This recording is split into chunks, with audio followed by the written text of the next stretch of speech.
Ok ហ្នឹងហើយស្រីអ្នកទាំងអស់គ្នាថ្ងៃនេះគឺខ្ញុំមានបញ្ជាក់ crypto ថ្មីមួយចង់ចែកជូនទៅកាន់អ្នកទាំងអស់គ្នាដែល crypto នេះមានឈ្មោះថា Nillion ឬមួយក៏ Nil ដែលវារៀបនឹងធ្វើការ list នៅលើ Binance ហើយប៉ុន្តែឥឡូវគឺវាមាន line pool អញ្ចឹងសម្រាប់អ្នកទាំងអស់គ្នាដែល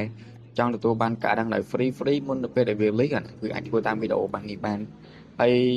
ជាមួយនឹង line pool ហ្នឹងគឺយើងអត់មានខាតបង់លុយអីទេអ្នកទាំងអស់គ្នាគ្រាន់តែធ្វើតាមខ្ញុំទៅគឺយើងនឹងទទួលបានកាក់ហ្នឹងហើយជាមួយនឹងកាក់ហ្នឹងឥឡូវគឺវាអត់ទាន់ចេញតម្លៃទេតោះតែវា list សិនទៅយើងដឹងថាតម្លៃវាមួយកាក់ស្មើប៉ុណ្នេះអីចឹងទៅ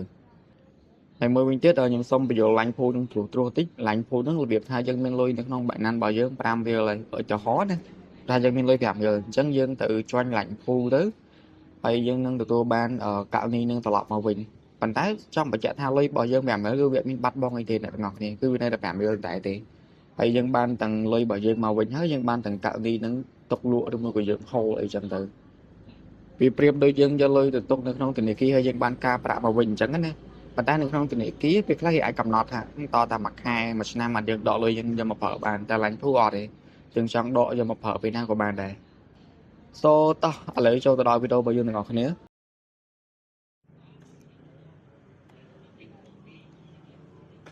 អូខេហ្នឹងហើយអ្នកទាំងអស់គ្នាអញ្ចឹងមុននឹងចូលទៅដល់របៀបដែលយើងធ្វើឡាញ់ពូគឺខ្ញុំសូមបញ្យល់ពីបច្ចេកកាក់នេះស្រួលសិនដែលចង់និយាយថាកាក់ហ្នឹងគេមានបច្ចេកធ្វើពីអីហើយកាក់ហ្នឹងគោលបំណងបង្កើតឡើងក្នុងគោលបំណងអីអញ្ចឹងណា so បើសិនជាអ្នកទាំងអស់គ្នាអត់ចង់មើលកន្លែងហ្នឹងទេយើងអាចសារទៅដល់កន្លែងឡាញ់ភូមិហ្មងក៏បានដែរអូខេអញ្ចឹងជាមួយនឹងការបញ្យល់នេះអានេះគឺជាព័ត៌មាន detail របស់វាហ្នឹងហើយដូចជាអ្នកទាំងអស់គ្នាឃើញនៅលើ screen អញ្ចឹងគឺវារឿងច្រើនមែនតើប៉ុន្តែគឺខ្ញុំអត់និយាយ detail ទាំងអស់ទេដោយសារវាច្រើនខ្លាំងពេកបើសិនជាខ្ញុំទៅ detail ម្ដងមួយចំណុចនិយាយកន្លះម៉ោង1ម៉ោងអត់អស់ផងអញ្ចឹងបើសិនជាអ្នកទាំងអស់គ្នាចង់មក check មើលខ្លួនឯងអាចចុចតាម link ខាងក្រោមហ្នឹងបានអូខេអញ្ចឹងគឺខ្ញុំនឹងសង្ខេប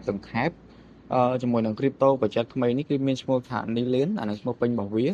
ហើយឈ្មោះកាត់របស់វាគឺ Nil អញ្ចឹងអ្នកទាំងអស់គ្នាបើសិនជាចង់ចូលទៅ website Nillion អាចយើងសរសេរពាក្យ nillion.com ទៅជាមួយក៏ចុចតាម link ខាងក្រោមអានឹងគឺយើងចូលទៅដល់ official website របស់គេហ្មង so អ្វីអ្នកទាំងអស់គ្នាឃើញនេះគឺគ្រាន់តែជាព័ត៌មានត្រួសទេអញ្ចឹងសួរថាកាក់ Nillion ហ្នឹងជាអីជាមួយនឹង Nillion ជាមួយក៏នេះហ្នឹងវាគឺជាបច្ចេកវិទ្យាថ្មីមួយដែលផ្ដោតលើការពារឯកជនភាពនិងទិន្នន័យផ្ទាល់ខ្លួនហើយសំខាន់គឺវាអត់ប្រើ blockchain ទូទៅដូចគេទេគឺវាប្រើបច្ចេកទេសមួយដែលមានឈ្មោះថា Neural Message Compute ហើយវាអាចឲ្យ user ឬមួយក៏អ្នកប្រើប្រាស់ហ្នឹងអាចប្រើទិន្នន័យផ្សេងដោយមិនចាំបាច់បង្ហាញទិន្នន័យផ្ទាល់ខ្លួនទេហើយជាមួយនឹង Neural Token ហ្នឹងគេប្រើវាសម្រាប់ធ្វើអីកាក់នេះហ្នឹងនេះ token ហ្នឹងគឺគេប្រើវាសម្រាប់យកទៅបង់ថ្លៃសេវាកម្មផ្សេងៗនៅក្នុង website nillion.com so អ្នកទាំងអស់គ្នាអាចចូលមក check មើលបាននៅក្នុង nillion.com ជាមួយខ្ញុំសាកចូលអូខេអញ្ចឹងនៅពេលដែលអ្នកទាំងអស់គ្នាចូលមកអានេះគឺជា website official របស់គេហ្នឹងហើយអញ្ចឹងនៅក្នុងកន្លែងហ្នឹងអ្នកទាំងអស់គ្នាអាចមក check ខ្លួនឯងបានដោយសារខ្ញុំអត់ detail ទេខ្ញុំគ្រាន់តែប្រាប់ត្រួសទេ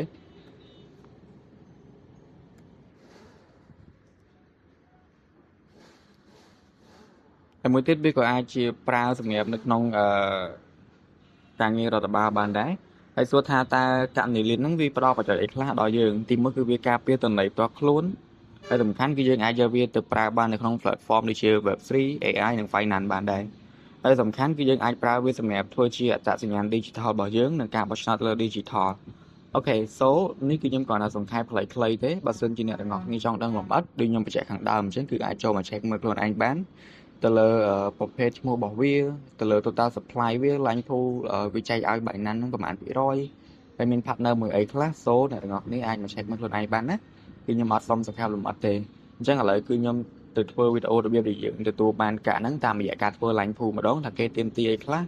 ហើយយើងត្រូវមានលុយចាប់ពីប្រមាណទឹកយើងអាចធ្វើបានអូខេអញ្ចឹងចូលទៅកាន់វីដេអូរបៀបធ្វើ line pool ទាំងអស់គ្នាអូខេអ្នកទាំងអស់គ្នាឥឡូវគឺយើងបានចូលមកដល់ app Binance របស់យើងហើយអញ្ចឹងជាមួយនឹង app Binance នេះគឺជាកន្លែងសម្រាប់យើងទិញលក់ crypto ឬមកក៏យើង trade អីអញ្ចឹងណាហើយអញ្ចឹងបើសិនជាអ្នកទាំងអស់គ្នាអត់មាន account Binance ទេអាចធ្វើការបង្កើតតាម link account របស់ខ្ញុំបាននៅពេលដែលបង្កើតគឺយើងនឹងទទួលបានលុយ$10ភ្លាមៗប៉ុន្តែ complete ធ្វើតាមលក្ខខណ្ឌផង link វីដេអូនៅខាងក្រោមអូខេឥឡូវគឺកុំឲ្យវីដេអូនឹងវាវែងយូរអញ្ចឹងខ្ញុំសូមបញ្យល់តែម្ដងអញ្ចឹងជាមួយនឹងការធ្វើ line pool នេះគឺអ្នកទាំងអស់គ្នាត្រូវមានកាក់ crypto ចំនួន3កាក់3កាក់ហ្នឹងមួយណាក៏បានដែរណាមិនមែនថាយើងត្រូវមានទាំង3ទេ3កាក់ហ្នឹងទី1គឺកាក់ BNB ទី2គឺកាក់ SD USD និងកាក់ USDC giờ luôn tới một cả bay nắng bà sơn chi là ngọt này ở toàn miền tây cái dương thời vừa ca tinh như sấn á bàn tay tập 4 được biết là ngọt này ở toàn miền lui không bay nan so mòn ok chẳng cái dương thời vừa ca tinh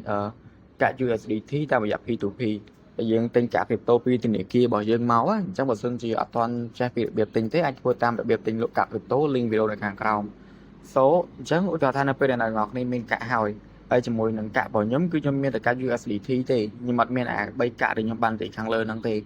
nhưng mà miền biển BUSD USD nhưng có USDC thì chẳng cho nhóm thử tình cả bay năng tinh cho nên mặt cả so chẳng nhóm cho mà đo lạnh trệt nó đây cái lạnh ní cứ nhóm bắt trong lạnh phu vi chỉ cả biển BT trong lạnh phu vi chỉ cả USDC chẳng dương từ CP USDC slam một USDT máu chẳng nhóm trong từ thua lạnh phu nó chỉ nên mặt cả cô trò tha nhóm thua chỉ nên mặt cả cho ok thôi thì mà các ai lại gì trong sông giờ market lại những cái dân thời tên chấp đi pram cả làng chia sẻ này ngon đấy ok chẳng nhầm bán tên video đó lấy lại từ nhom miền pram cả ok chẳng cả rồi gì ai giờ từ làng phu bán được trong sport của bán được trong funding của bạn đây được trong funding nhom miền vì bay cả chiêng tiết chẳng sụp đẳng vì châu tung bay cả chiêng chẳng hết ok chẳng đi nhom tiếp tục hàng lên chẳng cả bay nó là ngọt nên miền chapi và màn tay của bạn đây chẳng là để chương thua lạnh phú nữa được như ai chơi lơ rục ốm rục tiền đi máu tao mà tiết chương thể chơi lơ rục logo bay nan po lương khẳng lơ nè chơi khẳng lơ nắng á này của tao mà tiết này được ngọt nên thử scroll với cho crown tích hay chơi lựa việc mo service chơi lựa việc mo service khẳng crown ok hay của tao nói chừng anh chơi mơ lạnh phú người ta đi bàn tao bật sân trên này được ngọt nên chưa đó vì du hay vì chớn chừng ai search nào này search việc lạnh phú á LA dù ấn cái vi trên những khăn lơ kia tại mà đường chân dân lại lơ viên máu ok chẳng cái viên đừng trên chia tầm rộng bạp nắng ai bà xin chỉ là đừng ngọt nghe scroll cho khó viên đừng khơi project line pool bị môn máu và tá cứ vì ban sau ở ấy cả này ní cứ chưa project mấy chẳng total airdrop đại vi bắt đầu ao sầm mẹp line pool nó cứ cho nôn phân nè 30 liên cả nè đừng ngọt nghe không dạ về 7 ngày chẳng project nó cứ viên đừng cho line pool không dạ về 2 ngày chiên tiệt ok chẳng ní cả 7 năng được nhầm được đọc hàng lớn đừng chẳng ở lại dương aiធ្វើការ mistake មកគឺខ្ញុំមានកា USDC អញ្ចឹងយើងជួយលើកលុបជួយលើហុកហ្នឹងណាហ្នឹងជួយលើហ្នឹងតែបើសិនជាអ្នកទាំងអស់គ្នាមាន BNB អាហ្នឹងយើងជួយលើ BNB មកហើយជាមួយនឹងការលុបកាក់ហ្នឹងគឺអ្នកទាំងអស់គ្នាអាចលុបចាប់ពីមួយសេនឡើងទៅបានវាអត់ទាមទារយើងមាន10 20រៀលបានយើងលុបបានអត់ទេមានចាប់ពីមួយសេនទៅបានលុបបានហើយបើសិនជាកាក់មួយនេះវិញ BNB នេះអាហ្នឹងគឺយើងមិនមែនមានមួយសេនទេគឺយើងត្រូវមានដូចជាក្នុង$2nàyទាំងអស់គ្នាតែដោយសារខ្ញុំអត់មានកាក់ហ្នឹងអញ្ចឹងវាអត់ឲ្យខ្ញុំចុចលុបទេអត់ឲ្យខ្ញុំឆែកទេអូខេឥឡូវយើងមកលុប USDC របស់យើង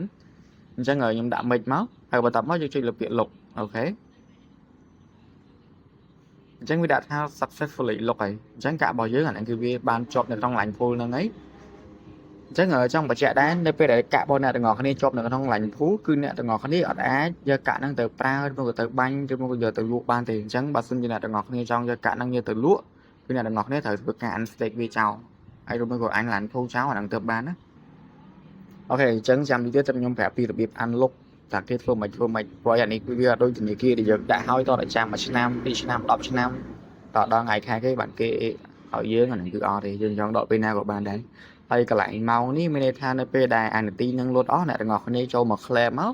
គឺយើងនឹងទទួលបានកាក់នេះហ្នឹងហើយអាចបានតិចបានច្រើនអាស្រ័យតាមទឹកលុយដែលយើងដាក់នៅក្នុង line pool ណាបើសិនជាយើងដាក់ច្រើនអាហ្នឹងគឺយើងបានច្រើនតាមហ្នឹងតែបើសិនជាយើងដាក់តិចអាហ្នឹងក៏បានតិចតាមហ្នឹងដែរអូខេអញ្ចឹងចូលមកដល់របៀប unlock កាក់របស់យើងចុចលើហ្នឹងមកហើយបន្តមកទៀតគឺអ្នកទាំងអស់គ្នានឹងឃើញពី unlock នៅខាងលើហើយនេះឃើញពី unlock អត់អូខេអញ្ចឹងអ្នកទាំងអស់គ្នាចុចលើពី unlock ហ្នឹងហើយបន្តវាចង់សួរយើងថាតើយើងចង់ដកកាក់ហ្នឹងយកទៅប្រើចំនួនប៉ុន្មានអញ្ចឹងបើសិនជាយើងចង់ដកទាំងអស់យើងចុចមិនហើយយើងចុច unlock មកហ្នឹងហើយតែបើសិនជាយើងអត់ចង់ទេយើងចង់ទុកទៀតអាហ្នឹងក៏ទុកទៅហើយនៅពេលដែលវាចប់កន្លែងពូមួយហ្នឹងនៅក្នុងរយៈពេល2ថ្ងៃទៀតគឺកាក់ USDC របស់យើងនឹងលោតចូលទៅកាន់កន្លែង spot wallet របស់យើងធម្មតាហើយយើងអាចប្រើវាយើងអាចយកវាទៅលក់អីបានវិញធម្មតាហើយសំខាន់គឺយើងបានទាំងកាក់នេះទុកលក់នៅពេលដែលវាលិះចូលបាយណាន់ទៀតអញ្ចឹងមានថាគឺយើងអត់មានខាតអីទេយើងមានតែចំណេញកាក់ថែមនៅពេលដែលកាក់មួយហ្នឹងលិះអូខេអញ្ចឹងគឺវីដេអូនេះមានតែប៉ុណ្្នឹងទេវីដេអូចែកផ្លែខ្លីដែរហើយបើសិនជាមានសំណួរកុំភ្លេចចុចទៅសួរនៅក្នុងក្រុម Telegram របស់ពួកយើងអរគុណច្រើនអ្នកទាំងអស់គ្នាជួបគ្នាវីដេអូក្រោយបាយបាយ